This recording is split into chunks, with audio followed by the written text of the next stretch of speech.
Hi, my name is Faisal Bachari, and this is the last assignment that we will do. It's about the 10 top 10 teaching tips. It's like sound like the 10 commandments for the teachers.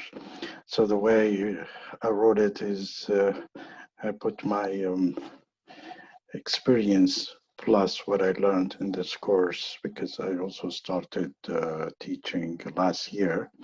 And I was teaching like 15 years ago. Then I stopped teaching, and then I'm back to teaching. So I kind of have a new experience in it. So here I'm going to talk about the top 10 teaching tips. It's not. It's like the 10 Commandments. And as I said, my name is Faisal Bachari. I am professor for Business Information System, BIS, or MIS, which is Management Information System. The first teaching tip is there are two type of students, and just to make it easier, there is students who you are equal in belief, and there's you're equal in creation. What it means here, it means that there is people who think like you, talk like you, they are believing the same thing, so they're equal in your belief. But there is people who think differently. They maybe they talk differently, and they might have maybe some being handicap or something like that. So they are equal in your creation, and I think it's very important to know that.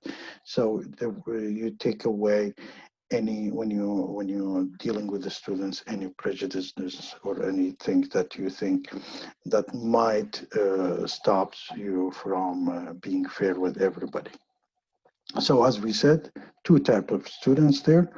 There one who's equal with you, equal in your belief in your things and everything, and there is who is equal in your creation. Tip number two, um, change is constant thing. So you keep in mind, and the change is a constant thing, but you need to always watch and match the speed of the change. When you're outdated, then the student will be less interested to learn from you. So you want to make sure you're updated with all the information, the curriculum that they're offering and more, and also updated with the tools that you're going to utilize. Tip number three, never teach the way you were taught. In the old days, we were taught it's like a teacher stands there, teach us, and we're here to listen to him. Things has changed. So make sure that you don't teach the way you were taught because it's not practical now to do that. And know your student well. In the old days, when we were in university, we didn't, our professor didn't know most of us. And he just gave a standard tone of teaching, which is these days you need to know the background of the students, you need to know the demographic, you need to know how what kind of people they are. So you know your student well, know their preferred learning types. So here you need to switch from teaching to learning. So that you want to see what kind of a learning they want to, how they want to learn. And it's very important that you know their preferred learning type, whether your course itself, what's the learning preferred type, and the student themselves, what's the learning preferred types. And I said types, not types, so there is more than one types available in the students. And probably some of them are reflective, some of them are proactive, some of them, they like the experience. So you need to know how the students need to learn. Have your class running as a learner class and not as a teaching one.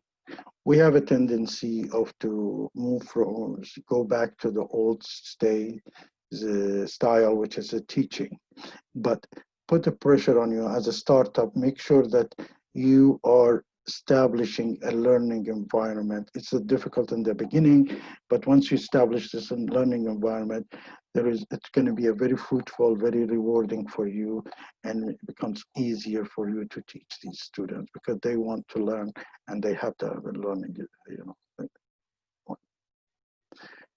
teaching tips number 4. Now, what I suggest, and this is how I feel about it, is the fact that you need to have some free time and write your teaching philosophy statement before and after the YouTube that I'm going to give to you below here. So you write your teaching philosophy statement. What you're teaching, what's the goal of your teaching, what's your teaching statement before that. And then after you watch this video, try to write it again and see the difference, what you think, how far you became, improved yourself. And it's a very important. After I felt this video is a very short and to the point. It's done by one of the professors in New Zealand, I believe. She's really good, and that makes it very exciting. And you need that because once you build your teaching philosophy, then it's very easy to follow the way you're going to teach in the classes. The second thing, it is going to help you in your teaching philosophy is going to help you whether you are matching the school philosophy, the university or the college philosophy in the teaching and the learning. So try to write your teaching philosophy statement before. And then once you've done it, and you start watching the video and then try to write it again and see what's the difference about it. Now, the tip number 5 that I suggest that you can do is see yourself in action as a teacher. What I mean here, what kind of person you are. When you are in a teaching action, put it this way, see yourself whether who you are, who you are in this field. For example, I see myself, I was contemplating and thinking, I see myself as a butterfly and flying from one group to another group, one person to another person. And the butterfly, really what they do, they fly from one flower to another flower just to make these flowers fruitful, these trees fruitful. So your job is really not to teach them. Your job is going there and make sure that they get the last thing where they become fruitful. They understand the matters. Your help, your job, your position is kind of a support. That's how I feel about it.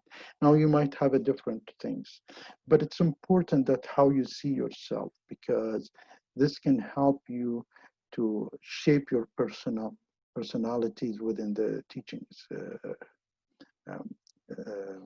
environment. Tips number 6 is the fact that's a little bit longer, and it's learn after you put your philosophy, the statement of philosophy. Now you come up with building your lesson plan, and maybe it could be 1 day or 1 week lesson plan, and it's called BOPPPS, model for lessoning plan, and it's abbreviated you start with a bridging, and you have some kind of an outcome, you build it, and then you do a pre-assessment. A pre-assessment is very important because you want to see how the students are, what level they are, and where can you start, and then you start to do a participatory learning. So students will be participating in all these things. And then you do a post-assessment. And you need to know what kind of a post-assessment. All these assessment, how it should indicate whether they are learning things the way they're supposed to according to the outcome or the objective that you have. Now, to make it much easier for you is you can go to this link that I give to you and download and learn more about it. And there is lots of lesson plans in the college that you can download or borrow from a student, from other colleagues, and try to, see how you can build your your lesson plan accordingly.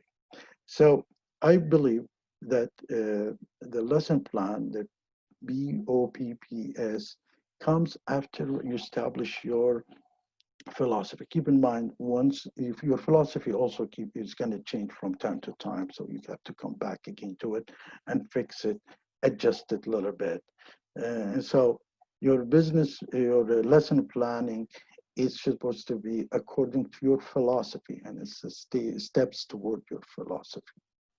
And I put some link there for you to download it to look at it. Tip number 7.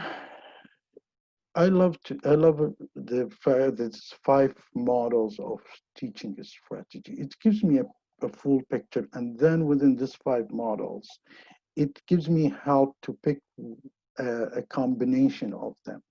And I will show you in the next slide what I mean in that. It's the fact that you need to do all these combinations, the direct instruction, you need to work indirect instructions and interactive instructions, experimental learning, and independent studies. This combination will give the freedom to the students to start learning the way they want to learn. And do you find it more interesting because you're not having one style, which might make the students bored. Now, in these 5 levels, you want to make sure you can pick something out of each one of them and you present it in your class. So these are what I see is the direct instruction. You look at these circles, which is here, and they can be, choose 1 or 2 of each circle, 1 or 2 from direct instruction, 1 or 2 from indirect, and use them in your class. And try to switch between them because these 5 of them has to be, in a way, try to utilize all of these in your class. It can help so much to make it more exciting in your class and turn the teaching to a learning objective. Now, tips number 8, teaching tip number 8. It's about universal design learning. And in universal design learning, it means that it is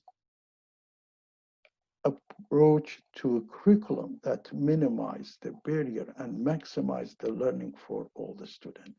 Means that you have a different, it's first established, by the way, for the handicaps, and you go when you see it's in places where there is accessible for handicaps. But took that concept and they put it in the teaching where everybody do not learn like everybody else. So you can provide, it's kind of like a buffet where the students come and pick up the ones that they like, how they want to learn. So you take away the barriers, you minimize the barriers, and you maximize the learning by providing different type of universal design learning. Some of them likes to, be active in the lecture. Some of them, they like to take notes. Some of them, they like to see videos. Some of them, they like to be questioned, or some of them, they like to be, different type of learning, group work, all these things. So my style is like I usually type, put this video on a YouTube channel for the student to take them later on to feel less pressure. And I also supply them with the notes, and I will try to have some kind of a communication between the students, talk to each other, and this helps so much into developing some kind of universal design learning. And to understand better the universal design learning, go through the link that I put you here. So it's going to give you a good understanding of how the thing. I hope you understand the way what I meant by UDL here. Now, one more thing. Why would you need to do that? As we said, there is not everybody learn the way they similar like learning. So everyone might have to choose the way they want to learn. So your job as a teacher, you provide all these kind of options where the student can look at it. And a best example is, as I said, it's buffet open buffet, so the students pick something from your information type of how you're going to provide these information to them. Now, tip number 9 is about the teaching technology and selection reflection. And I added the selection reflection there. Now, Centennial College have so many tools, so many applications, very useful application, and they did utilize these. Make sure you use the ones that you need for delivering your teaching. And why you need them, because during the COVID-19 you still need online. In the old days we didn't that much, we're not under the pressure of utilizing this technology, but I did use it. And I think these tools are very important, like use a Padlet, you use the Zoom, you use different tools, is technology that can help you. And you can also bring tools from outside. Feel free, if you still think maybe collaboration tools are there for you, but and as I see it, some specialized tools for your teaching maybe not there. So I try to make the right selection. These tools can support me in teaching. So you need to, but to do that, you need to want to make sure you go through the right professional selection for that. Otherwise, I would suggest to stick to the college application. They're wonderful. They utilize the library, utilize the plenty of applications and the information there. And there is always training for you and for the students to reflect on this application. So as I said, if you choose to go with your way, extra application, for example, you want to make sure that you pick up 2 to 3, as I did, applications similar, and then find out which students prefer what they, majority who they prefer to use, because students, just like regular professors who usually they're not well exposed to collaboration tools or to the business tools. They usually, they use the Facebook as much as they can, they don't use the educational tool as much as they used to do. So in these days, because of the COVID-19 and all these things, they have to go through these tools. So they are not as strong as you think. So you want to make sure that you go and pick up 2, 3 tool applications that's kind of similar to each other, but try to see which one can meet, they are excited about it. So this is the procedures. I put it for you. You might need to look at it and start looking at the functionality first technology, then check the market data and the marketing campaign. Then you don't need to do the RFP or the scripted either. Then you want to see the easy of use and process to fit things that you need to, and the references. So the objective here is that you want to see the functionalities and the technology. If this thing's application that you're going to use, whether it's a collaborator, whether it's to the business, can meet the requirement, and secondly, is applicable to everybody and they can utilize that. Then the last thing is how to, the subject way is how to use them. So utilize this if you want to select the outside applications. Now, tip number 10, and the last one, which is, here's a book that I suggested, book that I suggest to use because I always use it, and it's called Excellent Online Teaching. It's like my Bible. I always watch it and I always read it. It's a small, thin book, and I can show it to you. It's basically, it's no more than probably 50 pages, made of 50 pages, and it has 13 chapters, which is very interesting summaries that it gives you the practical of teaching. So it's an excellent online teaching because you're going to do online teaching. There is a culture behind the online teaching. There's a different culture than the one you're going to deliver in the live classes. So you need now to mix two things. You need to build your philosophy, which comes from the teaching culture and college, and your teaching culture mix accordingly, and using also the technology and how you can deliver the excellent online teaching. As a sample, I can tell you there is very small chapters, and the book looks like that, and it's called Excellent Online Teaching Effective Strategies for a Successful Semester Online by Aaron. And you can see, for example, you can start says, am I ready? So it gives you an information whether you are ready. Then how do I communicate well with my students? What is the most important thing? These are chapters that you, 2, 3 pages chapter. What sort of feedback do my student need? All these cultural part of the technology side of it that you need to look at them. And it gives you a good hand. So I always use it whenever I teach. And it's not one-time reading. Have it is like on the side, as I said, it's a Bible. You keep looking at it and um, use it always. Now, I hope these tips could be useful for you, and I wish you really good luck. My name is Faisal Bachari, and have a nice day. Bye-bye.